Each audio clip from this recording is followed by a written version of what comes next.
But I welcome you all again. I'm starting sharing my screen. We are here on the screen. So आपण सुरुवात करत आहोत. Fine. Thank you for immediate joining. काही सहभागी जे लोक आहेत ते काही वेळामध्ये जॉईन होतील पुढे किंवा पाठीमागे. Again I request you all, तुम्ही सर्वांनी स्वतःला म्यूट करायचं आहे. जेव्हा काही प्रश्न असतील तुम्ही चॅटमध्ये टाका किंवा आमचे नंबर सर्वात शेवटी आम्ही देणार आहोत तेव्हाही तुम्ही सांगू शकता. तर आपण आतापर्यंत जो भाग बघितला तो एकदा मी रिवाइज करतो मित्रांनो. मी माझ्या पहिल्या स्लाइडला जातो आणि एकदा रिव्हिजन करून आपण पुढे येऊया.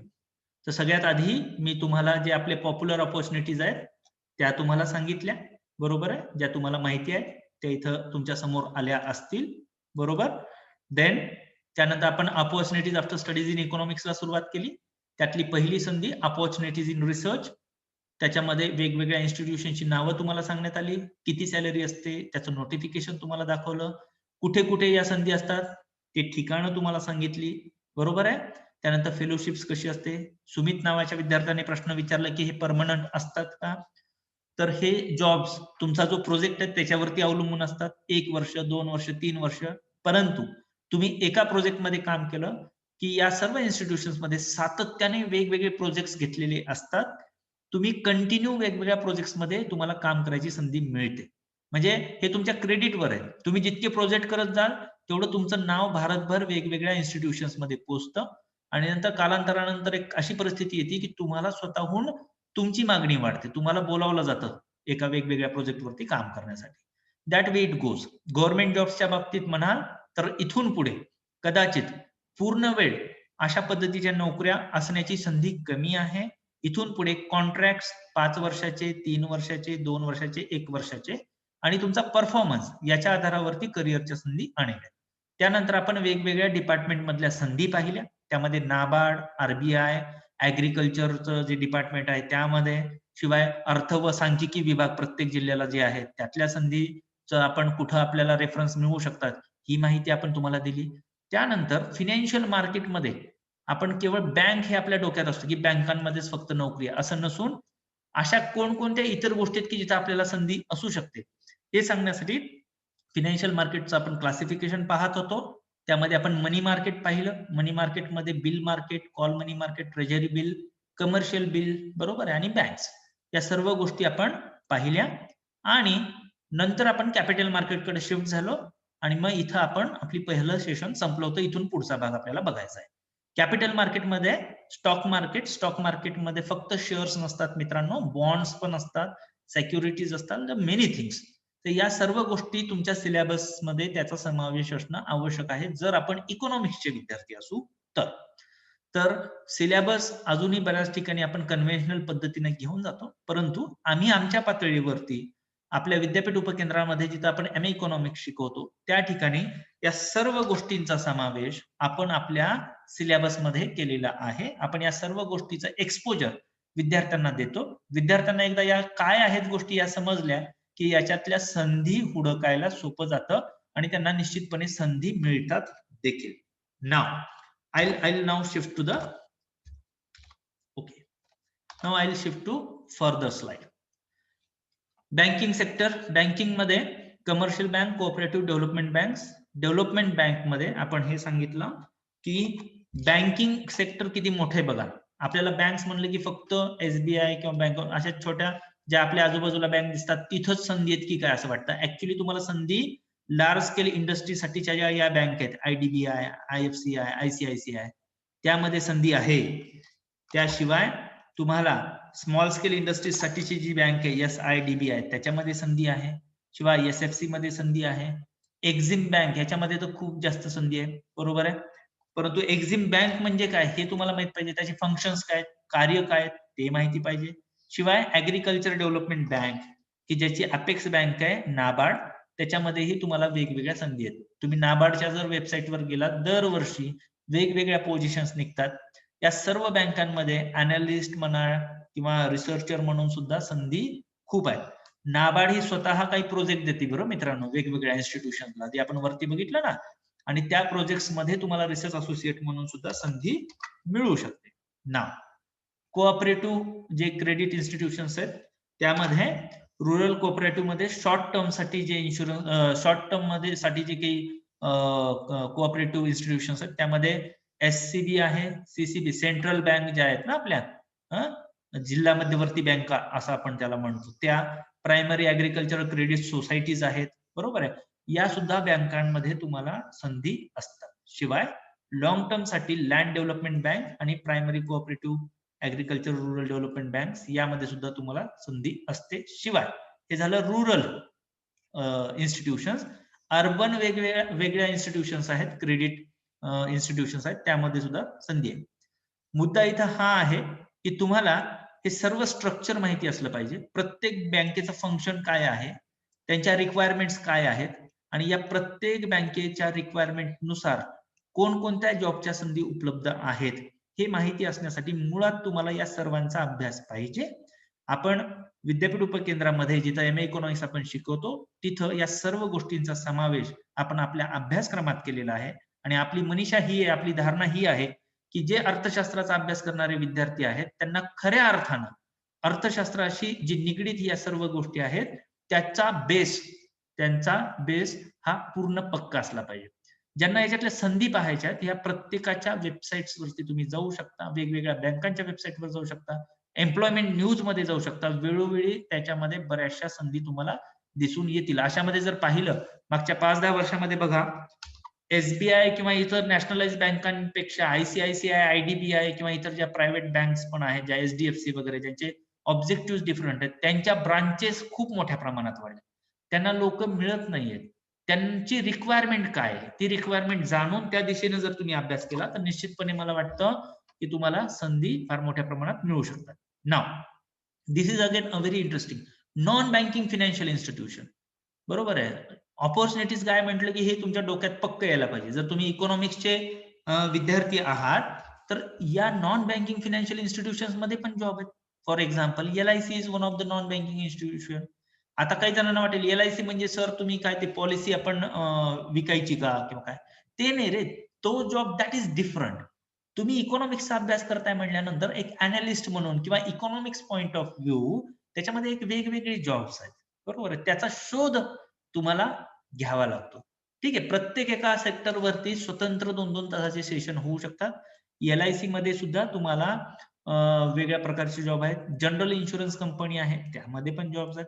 युनियन ट्रस्ट इंडिया, ठीक आहे, ही थोडंफार म्युच्युअल फंड आणि त्या याच्यामध्ये काम करते. याची स्वतंत्र एक एक्झाम असते बरं मित्रांनो, UTI ची. इव्हन फिनान्शियल ऍडवायझर वगैरे तुम्हाला बनता येतात या काही एक्झाम देऊन, ठीक आहे, ऑथेंटिकली. ठीक आहे. पोस्ट ऑफिस म्हणजे तुम्हाला पोस्टमन नाही व्हायचं मित्रांनो. पोस्ट ऑफिस मध्ये सुद्धा त्यांचं एक फिनान्शियल ब्रांच असते ज्यामध्ये इन्व्हेस्टमेंट सेव्हिंगला अनुसरून वेगवेगळे प्लान्स केले जातात. तिथं एक ह्युमन रिसोर्स रिक्वायर्ड असतो की ज्या ह्युमन रिसोर्सचा जो बेस आहे तो कसा पाहिजे, तो इकॉनॉमिक्सचा पाहिजे. मित्रांनो, या सर्व जॉब्स हे प्रामुख्याने इकॉनॉमिक्स बॅकग्राऊंड असणाऱ्या मुलांचे आहेत. बऱ्याच मुलांना वाटतं की सर MBA वगैरे केलेल्या मुलांना इथं घेतलं जातं. MBAच्या मुलांना यासाठी घेतलं जातं कारण सबस्टिट्यूट अवेलेबल नाहीये. इकॉनॉमिक्स ही डिसिप्लिन आहे मित्रांनो. MBA हा एक प्रोफेशनल कोर्स आहे, व्यावसायिक कोर्स आहे. ठीक आहे. व्यावसायिक course is different part, discipline is different. Base तुमचा इकॉनॉमिक्सचा आहे. BA, BCom, BSc these are the disciplines. ठीक आहे. ह्या शाखा आहेत आणि ह्या मूलभूत शाखात हा बेस आहे आपला. जे MBA म्हणतो आपण, BBA म्हणतो, दे आर प्रोफेशनल डिग्रीज, ते व्यावसायिक degree.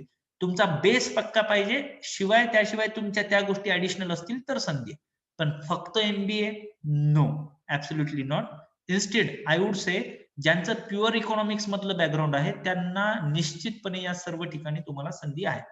Finance and investment companies आहेत, चीट फंड्स आहेत, ठीक आहे, चीट फंड्स आहेत. याशिवाय लीज फायनान्स आहे, निधीज आहेत, हाऊसिंग फायनान्स कंपनीज आहेत आणि अनेक इतर. मूळ प्रश्न हा आहे की हे सर्व काय आहेत हे तुम्हाला माहिती आहे का? हे जर माहित नसेल तर फक्त याच्यात जॉब आहे, त्याच्यात जॉब आहे, माहितच नाही तर आपल्याला पुढं कसं जाता येईल? तर मुळामध्ये या सर्व गोष्टींचा अभ्यास आपला असला पाहिजे. आणि जसं की मी तुम्हाला यापूर्वी सांगितलं, सब सेंटर मधलं जे MA इकॉनॉमिक्स आहे तिथं जेव्हा आपण शिकवतो तेव्हा या सर्व गोष्टींना समोर ठेवून शिकवलं जातं. यातल्या सर्व संधी सुद्धा तुम्हाला पुढे सांगण्यात येतात. Then now will shift to the competitive examination. मित्रांनो, युपीएससी कडून एक एक्झाम घेतली जाते, तिचं नाव आहे इंडियन इकॉनॉमिक सर्व्हिस, IES नावाची. ही परीक्षा जी आहे ना, ही IAS IPSच्या कॅडरची आहे, IAS सारखीच आहे, सेम कॅडर आहे. या परीक्षेसाठी जी इलिजिबिलिटी आहे ती आपण पाहूया.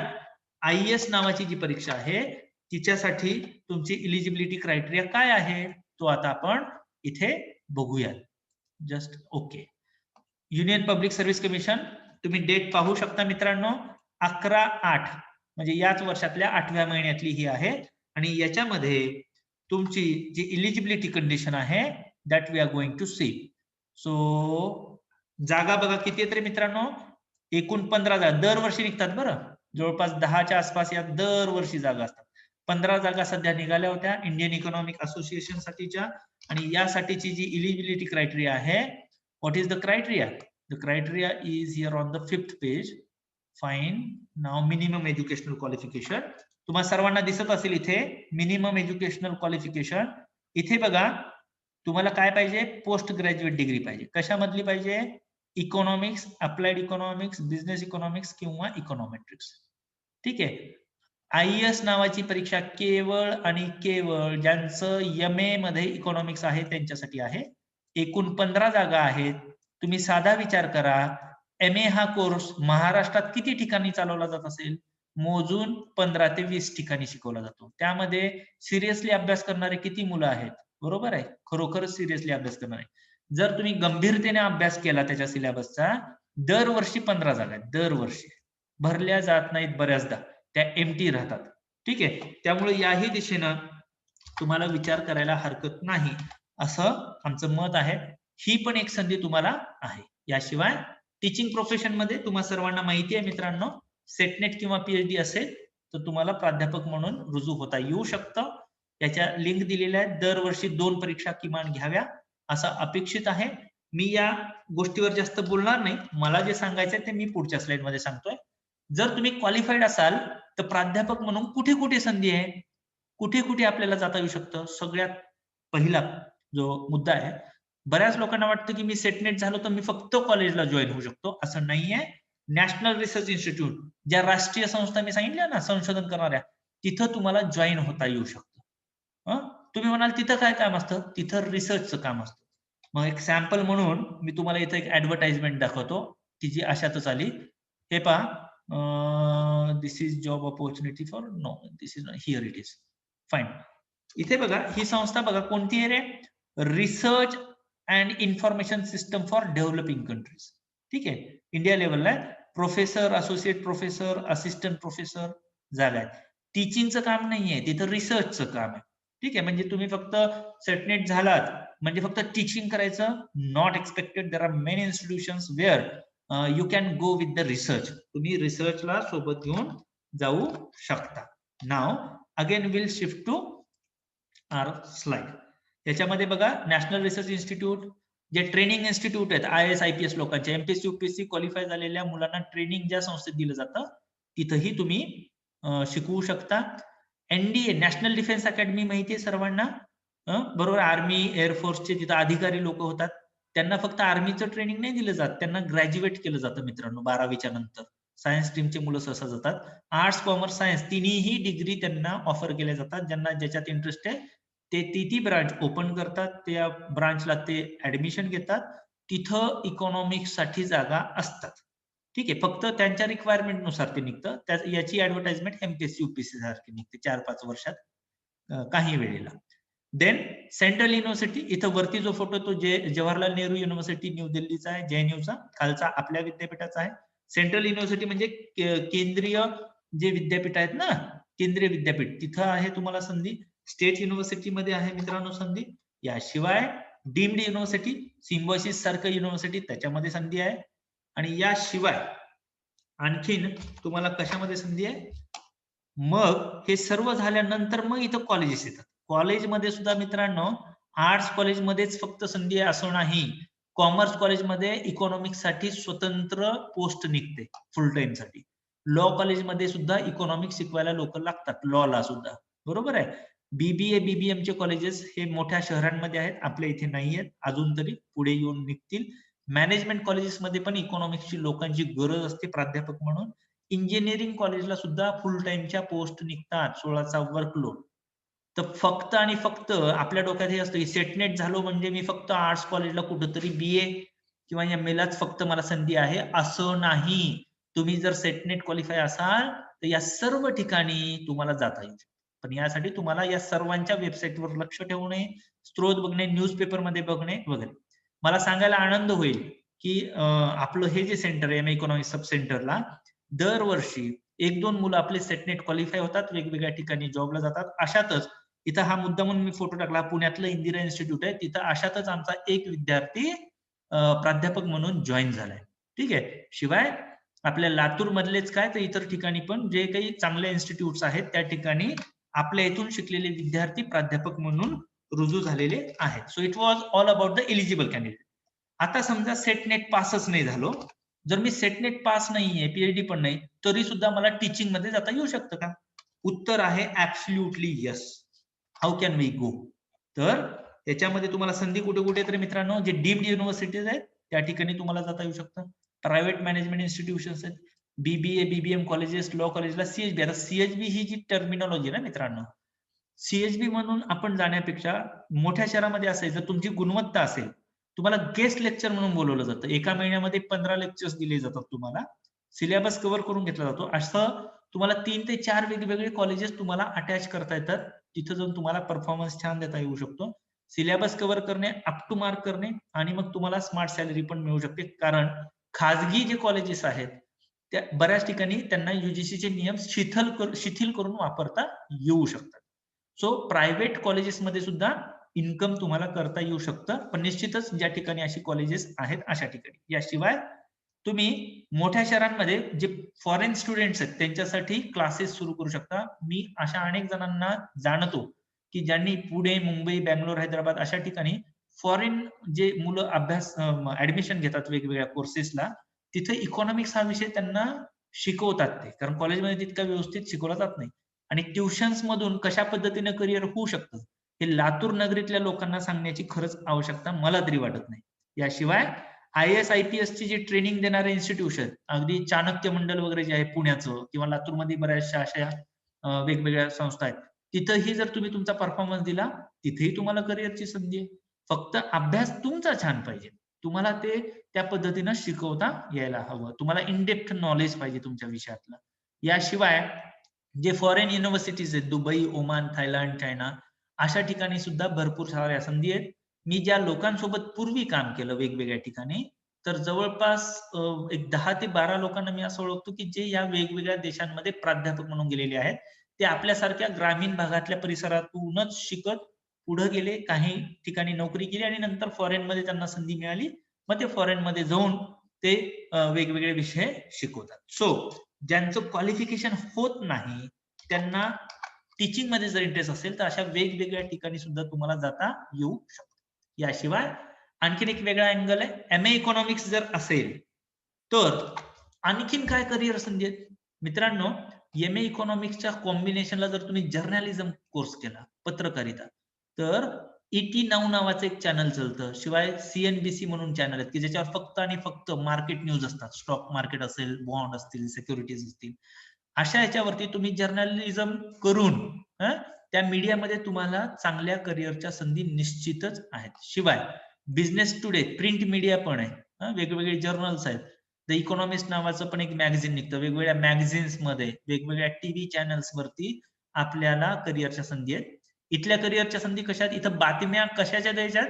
आर्थिक दृष्टिकोनातनं, अर्थशास्त्रीय दृष्टिकोनातनं त्या बातम्या देत असताना तुम्हाला मुळात अर्थशास्त्राचा बेस पाहिजे. तो जर बेस असेल तर तुम्हाला अशा ठिकाणी सुद्धा संधी आहे. परंतु हे सर्व करत असताना ज्या ऍडिशनल गोष्टी लागतात त्या मी तुम्हाला पुढे सांगणारच आहे. सध्या आपण फक्त इतकंच पाहत आहोत की व्हॉट आर द अपॉर्च्युनिटीज. तुम्हाला तुमच्या शिक्षणाकडे आउट ऑफ द बॉक्स बघावं लागेल. एका वेगळ्या नजरेतनं तुम्हाला स्वतःकडे बघायचंय, संधींकडे बघायचंय आणि ती नजर तुमच्या सर्वांच्या समोर मांडण्याचा हा ऑब्जेक्टिव्ह या आपल्या वेबिनारचा आहे. याशिवाय वेगवेगळ्या कन्सल्टन्सीज मध्ये तुम्ही जाऊ शकता. जर तुम्हाला माहित असेल, लातूरमध्ये गांधी चौकाच्या अलीकडे डाव्या बाजूला पेट्रोल पंपाच्या जवळ एक फायनान्शियल कन्सल्टन्सीची एक एजन्सी आहे. That is the only agency in Latur. If you go to Pune, Mumbai, Bangalore, Hyderabad, तिथं कॉम्पिटिशन आहे, वेगवेगळ्या एजन्सीज आहेत. जर तुम्ही प्रॉपर नॉलेज घेतलं, वेगवेगळे इन्व्हेस्टमेंटचे मार्ग कोणते आहेत, वेगवेगळे इन्शुरन्स कोणकोणते आहेत, आणि जर तुम्ही कन्सल्टन्सी केली, कन्सल्टन्सी म्हणजे काय, अगदी ऑटो रिक्षा चालकापासून मोठमोठ्या इंडस्ट्रियलिस्ट पर्यंत जे कोणी आहेत त्यांचे आर्थिक व्यवहार कसे असावे, त्यांनी इन्व्हेस्टमेंट किती करावी, त्यांनी सेव्हिंग किती करावी, त्यांनी कन्झम्पशन किती करावं, उपभोग किती करावा, या सर्वांचं गणित मांडून देणे म्हणजे कन्सल्टन्सी. आणि या कन्सल्टन्सी मधून सुद्धा खूप मोठ्या प्रमाणात तुम्हाला पैसे क्रिएट करता येऊ शकतात. याच्यामध्ये खूप गोष्टी आहेत सांगण्यासारख्या, मी जास्त डिटेल जात नाही, आपल्याकडे वेळ कमी आहे.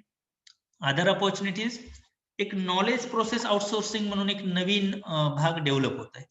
आपल्याला कॉल सेंटर माहितीये, त्याला आपण म्हणतो BPO, business process outsourcing. BPO विषयी मी बोलत नाहीये, मी बोलत आहे नॉलेज प्रोसेस आउटसोर्सिंग विषयी. नॉलेज प्रोसेस आउटसोर्सिंग मध्ये जर तुमचं इकॉनॉमिक्स बॅकग्राऊंड असेल तर फिनान्शियल कन्सल्टन्सी करणाऱ्या मोठमोठ्या एजन्सीज आहेत, त्यामध्ये तुम्हाला खूप चांगल्या संधी आहेत. सिम्पली गुगल वरती जा, नॉलेज प्रोसेस आउटसोर्सिंगच्या वेगवेगळ्या कंपन्यांची नावं बघा, त्यांच्या वेबसाईट्स घ्या, तिथं जाऊन ऍडव्हर्टाइजमेंट्स बघा की त्यांना अपॉर्च्युनिटीज कशा आहेत, त्यांची रिक्वायरमेंट काय आहे, त्या पद्धतीनं तुम्हाला तुमची तयारी करता येऊ शकते. सो आपण मोजून सिरियल नंबर 10 पर्यंत आलेले आहोत, बरोबर आहे. याच्यामध्ये आपण खूप गोष्टी बघितल्या की इकॉनॉमिक्स हा विषय घेऊन जर आपण ग्रॅज्युएशन किंवा पोस्ट ग्रॅज्युएशन करत असू, कोणकोणत्या संधी कशा कशा आहेत, याही शिवाय अनेक संधी आहेत, त्या वरवर ज्या समजतात, दिसतात आणि सहजतेनं ज्याला आपण ऍक्सेस करू शकतो, त्या संधी आपण तुमच्यासमोर मांडण्याचा प्रयत्न केलेला आहे. आता मी शेवटच्या भागाकडे येतो. एम ए इकॉनॉमिक्स हा जेव्हा तुम्ही कोर्स करता, म्हणजे आतापर्यंत जे काही गोष्टी सांगितल्या, बरोबर आहे, त्याच्यामध्ये एम ए इकॉनॉमिक्सचा रोल फार महत्वाचा आहे.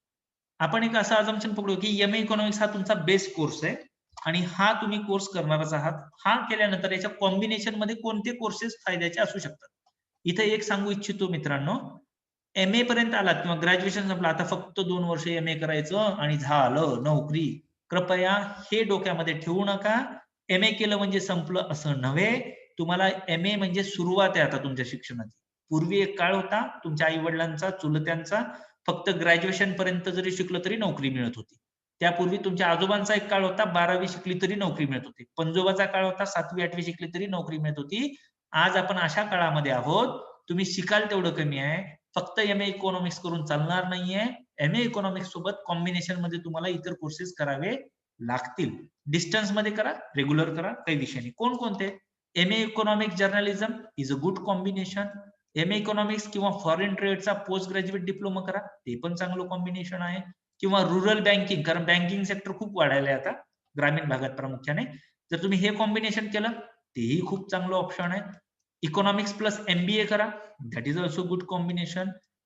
इकॉनॉमिक्स करून एखादी फॉरेन लँग्वेज करा, फ्रेंच, जर्मन, त्याच्यात प्रोफिशियन्सी आणा, चांगलं नॉलेज घ्या, गेन करा. तुम्हाला बाहेरच्या देशांमध्ये सुद्धा खूप मोठ्या प्रमाणात संधी आहे. फ्रेंच मधल्या किंवा जर्मन मधल्या मीडियामध्ये तुम्ही जाऊ शकता इकॉनॉमिक्सचा चांगला अभ्यास करून. हे पहा, आपल्या इथले सॉफ्टवेअर इंजिनियर अमेरिकेत आहेत, डॉक्टर पण अमेरिकेत आहेत. का? कारण तिथले डॉक्टर आणि सॉफ्टवेअर इंजिनियर्स पेक्षा आपल्या इथले सॉफ्टवेअर इंजिनियर्स थोडे स्वस्तात मिळतात. सॅलरी कमी दिली तरी काम करता येतं म्हणून. मग असंच आपल्या इथले प्राध्यापक अर्थशास्त्राचे, इकॉनॉमिक्सचे, ज्यांचं प्रॉपर नॉलेज आहे, ते का नाही करू शकत बाहेरच्या देशामध्ये? ग्लोबलायझेशन आहे. ग्लोबलायझेशनमुळे आपण बाहेर अगदी सहजतेनं जाऊ शकतो, नोकऱ्या सुद्धा करू शकतो. ज्या ज्या संधी भारतामध्ये आहेत, त्या त्या सर्व संधी इतर देशामध्ये सुद्धा आहेत, subject to some rules and regulations. M economics आणि लॉ. लॉ का बरं रे? हा जो माणूस करेल ना लॉ आणि एम इकॉनॉमिक्स चांगल्या पद्धतीनं, तो एक असा वकील असेल की जो फक्त फिनान्शियल मॅटरला हँडल करेल, फक्त फिनान्शियल. आणि तुम्ही पाहाल वरचे वर फिनान्शियल मॅटर इतके होत आहेत की जो क्रिमिनल लॉयर आहे ना तोच बघतो. तो क्रिमिनल मधला स्पेशलाइज आहे. इकॉनॉमिक्सचं बॅकग्राऊंड असणाऱ्या माणसानं जर लॉ केलं तर तो कदाचित फिनान्शियल मॅटर्स खूप चांगल्या पद्धतीनं हँडल करू शकतो. स्पेशलायझेशन करायचं law with economics in that sense. Law मध्ये सुद्धा काही बरेचसे विषय आहेत की जे इकॉनॉमिक्सचे अशात इंट्रोड्यूस झालेले आहेत. एम ए इकॉनॉमिक्स, स्टॉक मार्केटचं ट्रेडिंग करून पण तुम्हाला बऱ्याचशा संधी आहेत. These were some of the combinations. ठीक आहे, की एम ए इकॉनॉमिक्स सोबत काय केलं तर आपल्याला संधी असू शकते, हे फक्त तुमच्या समोर मला मांडायचे होतं. एक्सेट्रा इथं शब्द लिहिलाय, याशिवाय इतर अनेक कॉम्बिनेशन तुम्ही चूज करू शकता. नाव आय मूव्ह टू फर्दर. कोणतीही परीक्षा आतापर्यंत जे काही सांगितलं मित्रांनो, कोणत्याही या सर्व ह्याच्यात म्हणजे लेक्चररशिप आपण बघितली, रिसर्च असोसिएट बघितलं, कॉम्पिटेटिव्ह एक्झाम बघितलं, बँकिंग फिनान्शियल याच्यातले संधी बघितल्या, इन्शुरन्स वेगवेगळ्या याच्यातले सेक्टर, या सर्वांसाठी दोन गोष्टी आवश्यक आहेत. एक आहे तुम्हाला परीक्षा द्यावी लागते, टेस्ट. दुसरं आहे मित्रांनो इंटरव्ह्यू.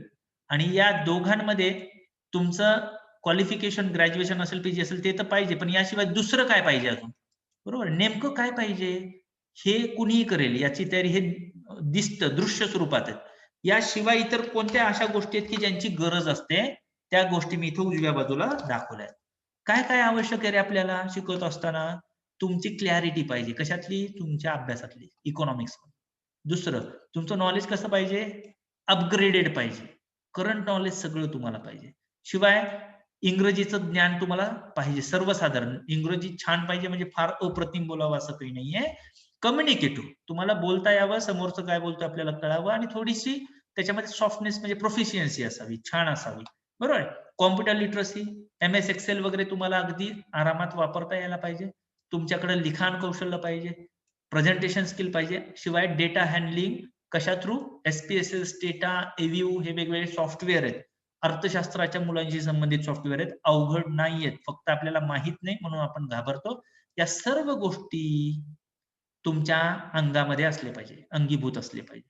आणि या सर्व गोष्टी तुम्हाला कुठं मिळतात किंवा कशा पद्धतीनं? तर या सर्व गोष्टी आपण आपल्या इथलं जे MA इकॉनॉमिक्स आहे विद्यापीठ उपकेंद्रामध्ये, या सर्व गोष्टी आपण आपल्या विद्यार्थ्यांना देतो. कशा थ्रू देतो? सिलेबस थ्रू देतो. मग आपण एक थोडक्यात शेवटच्या 1-2 स्लाइड आहेत, थोडक्यात सिलेबस बघूया. हा आपल्या संपूर्ण 2 वर्षाचा सिलेबस आहे. वरती जेवढ्या संधी आपण बघितल्या त्या संधी आपण डोळ्यासमोर ठेवून, वरती जेवढ्या काही संधी आपण बघितल्या त्या डोळ्यासमोर ठेवून आम्ही सिलेबस तयार केलेला आहे विद्यापीठाकडून. तर याच्यामध्ये आपण काही कन्व्हेन्शनल पेपर बघतो, मायक्रो मॅक्रो हे तुम्हाला माहिती आहे, पब्लिक इकॉनॉमिक्स, इंटरनॅशनल इकॉनॉमिक्स. शिवाय आपण जो विद्यार्थी नवीन येतो त्याला आपण फाउंडेशन इन इकॉनॉमिक्स हा कोर्स देतो, की ज्याच्यामध्ये त्याला अर्थशास्त्राचं बेसिक नॉलेज क्लिअर व्हावं. मग तुम्ही वेगवेगळ्या कॉलेजमधनं आलेले असता, तुमचं इकॉनॉमिक्सची जी काही अंडरस्टँडिंग आहे त्याला पुन्हा एकदा आपण फ्रेश करतो आणि एका विशिष्ट लेवलला आपण विद्यार्थी आणण्याचा प्रयत्न करतो. हे झाल्यानंतर आपल्याकडे स्टॅटिस्टिकल मेथड्स नावाचा विषय आहे, मॅथमॅटिकल इकॉनॉमिक्स आहे, इकॉनॉमेट्रिक्स पण आहे. जर तुम्ही वरती बघितलं, रिसर्च असिस्टंटच्या जिथं जागा आहेत ना, तिथं हे सर्व विषय असणे आवश्यक आहे असं त्यांनी म्हटलेलं आहे. तर आपण हे सर्व विषय इथं शिकवतो. शिवाय याच्यातले बरेच विषय ऑप्शनल आहेत, म्हणजे हे कंपल्सरी नाही करत आपण, ऐच्छिक. तुम्हाला जर जमत असेल तर करा. आमच्याकडे एक पद्धत आहे, कोणता विषय निवडायचा हे आम्ही आत्ता नाही ठरवत. परीक्षेचा फॉर्म भरेपर्यंत तुम्ही सर्व विषयांच्या लेक्चरला बसू शकता. जो विषय तुम्हाला अवघड वाटतो त्याचा तुम्ही फॉर्म नाही भरायचा, जो विषय सोपा वाटतो आणि उपलब्ध आहे घेण्यासाठी तो विषयाचा फॉर्म तुम्ही भरू शकता. So there is no compulsion. तर या संधी समोर ठेवून त्यातल्या त्यात जे काही बेस्ट पॉसिबल विद्यार्थ्यांसाठी आपल्याला सिलेबस देता येऊ शकतो तो सिलेबस आपण आपल्या इथं देऊ करतो. याशिवाय हे NPTEL स्वयंचे कोर्सेस पण आपण ठेवलेले आहेत. हेही कंपल्सरी नाहीये, ज्याला इच्छा आहे ते करू शकतात, त्यातनंही संधी खूप आहेत. शिवाय लॅबवर्क नावाचा इथं कोर्स तुम्हाला दिसत असेल, या लॅबवर्क नावाच्या कोर्समध्ये आपण SPSS नावाचं सॉफ्टवेअर ज्याची किंमत 3 लाख रुपये सर्व विद्यार्थ्यांसाठी आपण इथं खरेदी करून ठेवलंय. आपण विद्यार्थ्यांना हे पॅकेज शिकवतो, SPSS शिकवतो, आपण R सॉफ्टवेअर पण शिकवतो, की याचा फायदा त्याला रिसर्च असिस्टंट म्हणून किंवा कुठल्याही परीक्षेला, बँकिंग असेल इतर ठिकाणी त्याला त्याचा फायदा व्हावा. So it was all about the syllabus. आपण सिलेबस अशा पद्धतीने तयार केलेला आहे की ज्यामुळे हा सिलेबस अशा पद्धतीने तयार केलाय की ज्यामुळे ही जी उजवी बाजू ना additional requirement for the eligibility, ही बाजू तुमची पक्की व्हावी. बाकी हा जो भाग आहे हा तर सगळेजणच करतात, बरोबर आहे. Now we are having only 10 minutes in our hand. ठीक आहे, 10 मिनिट्स आहेत, आपण शेवटाकडे जात आहोत. So it was all about the syllabus. इथं काही सॅम्पल मी कॉपीज देतोय. आमच्या इथले काही विद्यार्थ्यांना आपण इंटर्नशिप मिळवून दिली आहे. इंटर्नशिपचा प्रकार तुम्हाला सांगायचा राहिला. आपल्या सिलेबसमध्ये सगळ्यात खाली इथे बघा इंटर्नशिप प्रोग्राम आहे. सेकंड इयरच्या मुलांना आपण इंटर्नशिप म्हणजे त्यांना काम मिळवून देण्यासाठी आपण प्रयत्नशील असतो. ठीक आहे, हा मागच्या वर्षी आपण इंट्रोड्यूस केलेला आहे. तर या दिशेने प्रयत्न करताना आमच्या इथल्या 4 विद्यार्थ्यांना ऑलरेडी इंटर्नशिप मिळालेली आहे सेंट्रल गव्हर्नमेंट कडनं. हा फिरोज नावाचा विद्यार्थी आहे, त्याला इंटर्नशिप मिळालेली आहे. त्याशिवाय यशोदा नावाची पण विद्यार्थिनी आहे, तिला इंटर्नशिप मिळाली. शिवाय बरेचसे विद्यार्थी IIT आणि IIM चे ऑनलाईन कोर्सेस करतात NPTEL मध्ये. तुम्ही पाहू शकता ही आपल्या इथली विद्यार्थिनी आहे, तिनं आर सॉफ्टवेअर शिकलं, तिनं IIT मधून ही सर्टिफिकेट मिळालेलं आहे तिला, IIT कानपूर मध्ये. इथं बसून, इथं थांबून ह्यांनी सर्वांनी हे शिक्षण घेतलंय. आपल्या कॉम्प्युटर लॅब मध्ये बसून त्यांनी लेक्चर्स अटेंड केलेत. ज्या मुलांना इंग्रजीमध्ये अडचण आहे त्यांना स्वतः आम्ही मराठीमध्ये सांगितलेलं आहे. या मुलीनं केलेला स्कोर बघा 87%. IIT IIM मधनं जे तुम्ही शिकता, काही कोर्सेस असे आहेत की ज्याच्यामध्ये तुम्ही 90% अशा पुढे जर गेलात तर तुम्हाला स्वतः IIT जी आहे ना, IIT ती स्वतः तुम्हाला इंटर्नशिप देते, म्हणजे जॉब देते. हे नवीन डेव्हलपमेंट्स आहेत बऱ्याचशा ठिकाणचे झालेले. तर आपण आपल्या इथं NPTEL थ्रू सुद्धा मुलांना जितकं शक्य आहे त्याच्या करिअरसाठी तितकं एक्सपोजर देण्याचा प्रयत्न करतो. या विद्यार्थिनीनं सिल्वर मेडल मिळालं होतं तिला IIT मधनं. शिवाय ही दुसरी विद्यार्थिनी, हिचाही स्कोर तुम्ही पाहू शकता 75% आर सॉफ्टवेअर. हे सर्व ग्रामीण भागातली मुलं आहेत मित्रांनो. यांचं इंग्रजी पण सर्वसाधारण, इथं आल्यानंतर त्यांची इंग्रजी छान करून घेतो आपण. त्यांना जेवढं शक्य आहे तेवढं आपण एक्सपोजर देतो. ठीक आहे. तर now I will come to the last slide, शेवटची स्लाइड माझी. इकॉनॉमिक्स म्हणजे काय? What is economics? तुम्हाला सर्वांना व्याख्या माहिती आहे, अमर्यादित गरजा आणि मर्यादित साधनं, बरोबर. यांचा मेळ घालण्यातनं, याचा मेळ घालणे, याचा जे काही आपण अभ्यास करतो त्याला इकॉनॉमिक्स म्हणूया. तर अमर्यादित गरजा आणि जी काही मर्यादित साधनं आहेत मित्रांनो, याच्यामध्येच तुम्हाला संधी हुडकायची आहे. आणि ह्या संधी आहेत. कोणकोणत्या संधी आहेत? आजच्या या वेबिनार मध्ये मी जवळपास 10 वेगवेगळ्या मेजर लोकेशन्स किंवा वेगवेगळे असे मेजर संधी सांगितल्या की ज्या ठिकाणी तुम्हाला करिअर करता येऊ शकतं. ह्याच्यात फक्त आवश्यक इतकंच आहे, तुम्हाला त्यातल्या त्यात जे क्षेत्र आवडतात ते डोळ्यासमोर ठेवा, इकॉनॉमिक्सचा अभ्यास करा, स्किल्स वाढवा, SPSS लॅबवर इकॉनॉमेटिक्स, स्टॅटिस्टिक्स, मॅथमॅटिक्स समजावून घ्या आणि मग पुढे जाऊन त्या क्षेत्रातील संधी तुम्ही ग्रॅब करा. ठीक आहे. तर it was all about the opportunities. So last slide. Thank you. And the best thing to predict your future is to design it. म्हणजे तुमचं जे भवितव्य आहे ते प्रिडिक्ट करणे, अंदाज वर्तवणं, याच्यासाठी सगळ्यात आवश्यक गोष्ट काय माहिती का? Design it. त्याला स्वतःला तुम्ही तयार करा. आणि मला असं वाटतं करिअर तयार करण्यासाठी सगळ्यात मोठी गोष्ट काय पाहिजे माहिती का? करिअर तयार करण्यासाठी, स्वतःचं करिअर छान करण्यासाठीची सगळ्यात महत्वाची गोष्ट जी हवी आहे ती आहे इंटेन्स विलिंगनेस. तीव्र इच्छाशक्ती पाहिजे. ती तीव्र इच्छाशक्ती जर असेल, निश्चितपणे तुम्ही यशस्वी होऊ शकता. It was all about the opportunities, career opportunities after the studies in economics. Now I hand over session to Dr. S.H. Kadekar sir. आपल्या हातामध्ये 6 मिनिटं आहेत मोजून. Kadekar sir, I request you to conclude the session.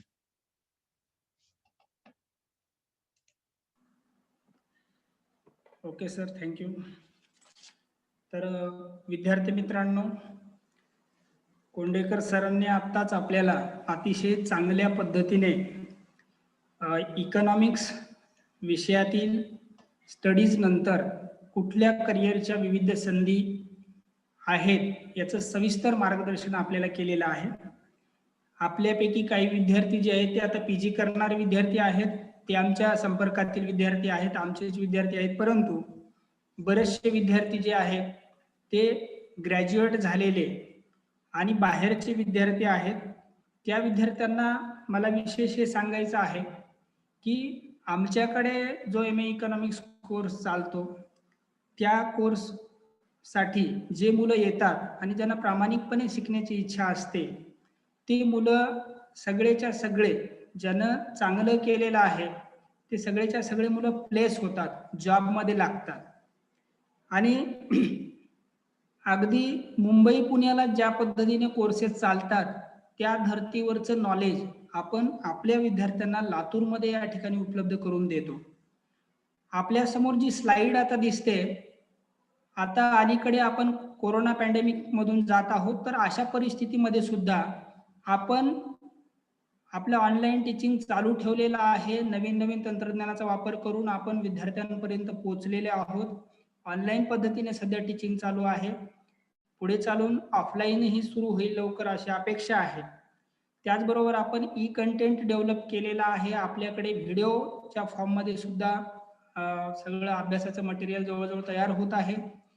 आपला syllabus जो आहे तो SET NET आणि इतर IAS वगैरे UPSCच्या एक्झामला अनुसरून आपण तयार केलेला आहे. बाहेरचे जे मुलं आपल्याकडे येतात MA इकॉनॉमिक्स करण्यासाठी, त्यांना ग्रामीण भागातली मुलं असतात. त्यांचं इंग्लिश इम्प्रूव्ह व्हावं या दृष्टीनेही आपण काही स्पोकन क्लासेस वगैरे अरेंज करत असतो. त्यांना करिअरच्या चांगल्या संधी पुढे मिळाव्यात या दृष्टिकोनातून आपण इंटर्नशिप नावाचा प्रोग्राम सुद्धा यावर्षी नव्याने सुरू केलेला आहे. त्याचबरोबर स्किल एन्हान्समेंटसाठी अनेक प्रकारचे NPTELचे कोर्सेस वगैरे आणि आपल्या सिलेबसमध्ये काही कोर्सेस आपण इंट्रोड्यूस करून दिलेले आहेत. त्याचबरोबर कॉम्प्युटर लॅबच्या माध्यमातूनही काही लिटरसी देण्याचा प्रयत्न जो आहे तो आपण आपल्या कोर्स डिझाईनमध्येच केलेला आहे. अनेक प्रकारचा कंटेंट बुक फॉर्ममध्ये आपल्याकडे उपलब्ध करून देण्यात आलेला आहे. त्याचबरोबर वेगवेगळ्या संधी मुलांना कशा मिळतील, कॉर्पोरेट सेक्टरमध्ये असतील, गव्हर्नमेंट सेक्टरमध्ये असतील किंवा इंडिव्हिज्युअल बेसिसवर असतील, या सर्व गोष्टींची माहिती वारंवार आपण विद्यार्थ्यांना देत असतो आणि अगदी स्टुडंट फ्रेंडली अशा प्रकारचं वातावरण हे आपल्या कॅम्पसमध्ये आहे.